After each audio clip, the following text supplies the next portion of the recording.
다음은 윤석열 후보 의혹도 좀 새롭습니다. 부인 김건희 씨가 2010년부터 2011년까지 도이치모터스 주가 조작 기간 동안에 자신의 명의로 된 5개 계좌를 이용해서 이 회사 주식을 거래한 사실도 새롭게 드러났습니다. 그동안 손해만 보고 나왔다던 윤석열 후보의 해명도 새빨간 거짓말이었습니다. 2달 넘게 28차례의 거래가 이루어졌는데 김건희 씨는 총 9억 4,200만 원의 시세 차익을 남겼습니다. 김건희 씨가 도이치모터스 주가 조작의 주범이 아니라면 있을 수 없는 일들입니다. 그거 4개월 딱 하고는 그 사람하고는 끝났고 저희 집사람 오히려 손해보고 그냥 나왔습니다.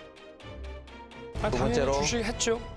두 번째로 제 처가 손해본 것도 있고 뭐 좀 번 것도 있고 하니까 정확하게 수익이 얼마나 되는지는 알 수 없습니다. 새롭게 알려진 내용 볼까요? 기존 알려진 계좌는 의심 계좌 하나였는데 어제 SBS 보도에 따르면 추가 계좌가 2개 더 있다. 그래서 여기서 9억 원 정도의 시세 차익을 올렸다. 꽤 문제가 있다라는 부분입니다. 결국 대단히 문제가 있는 거죠. 자본시장법을 위반했기 때문에 상당히 높은, 만약에 사실로 확인된다면, 유죄 판결이 나게 된다면 상당히 높은 형량을 할 수밖에 없다는 얘기고요. 계속 국민의힘에서 민주당이 어떤 주장을 한다라고 얘기하면 사실이 아니라고 말씀하셔서, 이건 제가 알기로는 민주당이 주장한 게 아니고요. 모 방송사에서 취재해서 보도를 한 거죠. 내용이 그런 겁니다. 주가 조작이 있었다고 검찰이 의심하는 시기, 그러니까 2010년부터 2011년 초 사이에 주식 거래가 있었다라는 거고요. 수십 차이 이루어졌다. 말씀하신 것처럼 한 9억 정도의 차익, 그러니까 예를 들면 이익을 봤다라는 얘기인데 지금 윤석열 후보는 뭐라 그랬냐면 2010년 1월부터 5월 달까지 계좌를 맡겼지만 4천만 원을 손해봤다. 이렇게 얘기를 했어요. 제가 볼 때 이거 그럼 거짓말일 수 있다. SBS 보도에 의한다면 해명 자체가 거짓말일 수 있는 거죠. 왜냐하면 2010년 10월 28일부터 시작을 해서 뭐 2달 넘게 했다고 얘기하니까 2달 넘게 해서 28차례의 사고 팔기를 해서 9억 4,200만 원의 이익을 냈다고 얘기하는데 2달이면 한 달에 4억 7,100만 원. 뭐 3달로 따진다고 하더라도 3억 1,000만 원 정도. 알겠습니다. 상식을 능가하는 이익이 났는데 이런 게 제가 볼 때는 뭐 주가하는 분의 천재가 이렇게 할 수 있을까요? 그러니까 많은 사람들이 얘기할 때 이 정도라고 얘기한다면 주가 조작이라고 하는 의심을 할 수밖에 없다는 측면이기 때문에 제가 볼 때 이분 같은 경우도 마찬가지로 윤석열 후보처럼 예를 들면 4천만 원 손해봤다 이렇게 말씀하지 마시고요. 정확하게 이 부분에 대해서는 국민들에게 설명하실 필요가 있다. 왜? 이거는 개미들과 관련된 문제이기 때문에 그렇습니다. 추가 계좌 4개가 더 드러났다. 민주당에서는 이게 윤석열 후보에겐 결정타란 반응입니다. 이준석 대표의 말도 모아서 들어보겠습니다. 누가 봐도 주가 조작에 김건희 씨가 개입한 정황이 또 증거들이 계속 드러나고 있습니다. 단언컨대 윤석열 후보는 김건희 씨의 주가 조작 때문에 낙선될 것입니다.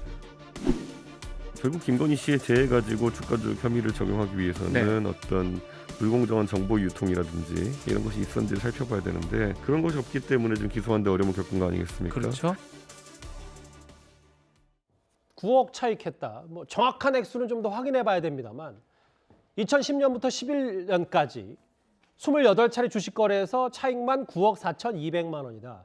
주식 계좌 더 있었다. 그 주가 조작 기간, 의혹 기간이에요. 장혜철 변호사님, 국민의힘의 공식 해명은 뭡니까? 일단 처음에 민주당이 의혹을 제기했던 부분은 도이치모터스 관련 주가 조작의 피의자인 이모 씨와 함께 주가 조작했던 거 아니냐는 부분입니다. 그래서 이모 씨에게 투자를 일임했던 기간의 계좌를 공개했는데 오히려 이득 본 거 없이 손해봤다는 건 분명한 팩트이고요. 그 이후에 다른 거래 내역 중에서 특별히 차익이 발생한 구간만을 가지고 보도가 나오고 있는데 주식 투자라는 것은 일정 구간에서 손해를 볼 때도 있고 또 일정 구간에서 이득을 볼 때도 있는 거 아닙니까? 그런데 총액상 김건희 대표가 어느 정도 손해를 봤는지 또는 어느 정도 이득을 봤는지를 밝히는 것이 아니라 이득이 발생한 구간만을 가지고 와서 9억 이득을 봤다고 말하는 것은 주식 투자의 상식상 맞지 않는 것이고요. 네, 말씀 끊어 죄송한데 그럼 윤석열 후보도 토론회 설명할 때 뭐 일정 구간은 이득을 봤다라는 걸 작년 국민의힘 경선 기간에 설명했으면 이 논란은 좀 애초에 불거지지 않겠습니까? 그때 이슈는 이 이모 씨와 관련된 부분이었고 이번에 이재명 후보와의 토론 과정에서 일부는 이득 본 부분도 있고 일부는 손해 본 부분도 있다고 윤석열 후보가 방금 말하는 영상이 이 뉴스탑10 자료 화면으로도 제공이 되었고요. 그리고 이 검찰이 설령 나중에 무죄가 된다 하여도 기소 가능성이 있다면 김건희 대표를 왜 기소하지 않겠습니까? 2년 동안 이걸 요리 보고 조리 봐도 도저히 기소할 만한 건덕지가 안 나오기 때문에 아직까지 기소를 못하고 있는 게 아니냐는 게 국민의힘의 일관된 입장이고 이재명 후보 측에서 제기하는 주가 조작. 근데 어제 SBS가 보도한 이 내용은 주식 투자와 관련된 거고 주가 조작이 혐의가 있는지는 또 각기 나눠서 볼 법은 아닙니까? 이게 뭉뚱그려서 하나 의혹이다라고 볼 수는 없는 거 아니에요? 당연히 뭐 그래야죠. 주가 조작 시기에 어떤 행태가 있었는지가 중요한데요.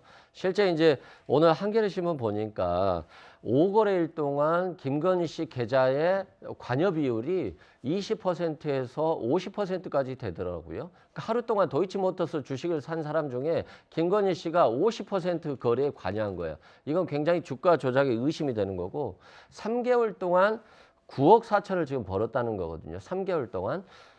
이게 뭐 어떤 사람이 이렇게 많이 투자할 수 있겠어요? 많이 투자했으니까 많이 벌었겠죠. 이건 뭐냐면 도이치모터스의 고위 임원과의 어떤 미공개 정보를 얻지 않으면 이렇게 투자할 수 없죠. 어떻게 무서워서 그 많은 돈을 투자하기 위해서. 제 생각은 이건 미공개 정보가 없으면 거래하기 어려웠을 것이다 이런 생각이 들고 윤석열 후보 같은 경우도 4천만 원만 손해봤다고 그랬잖아요. 그런데 결과적으로는 주가 조작 시기에 거래가 많이 있었어요. 그런데 뭐 2017년까지 거래했다면 그건 관심이 없는 거예요. 주가 조작 시기에 얼마를 투자해서 얼마 벌었는지 이게 확인돼야 되는데 국민의힘이 그냥 가만히 있으면 괜찮은데 허위 사실이라고 하고 있기 때문에 이 주가 조작 시기에 얼마를 벌었는지 계좌를 공개하면 좋을 것 같고 일반인이 어떻게 주식 거래를 할 때 계좌 하나나 2개 있으면 되지 굳이 4개를 가지고 주식을 거래하겠습니까? 이건 뭐냐면 자신의 하나의 계좌로만 거래하는 것을 불편하기 때문에 여러 계좌로 분산 거래한 것이다. 이렇게 생각됩니다. 검증 얘기해봤습니다. 검사 사칭 의혹에 관련된 소명,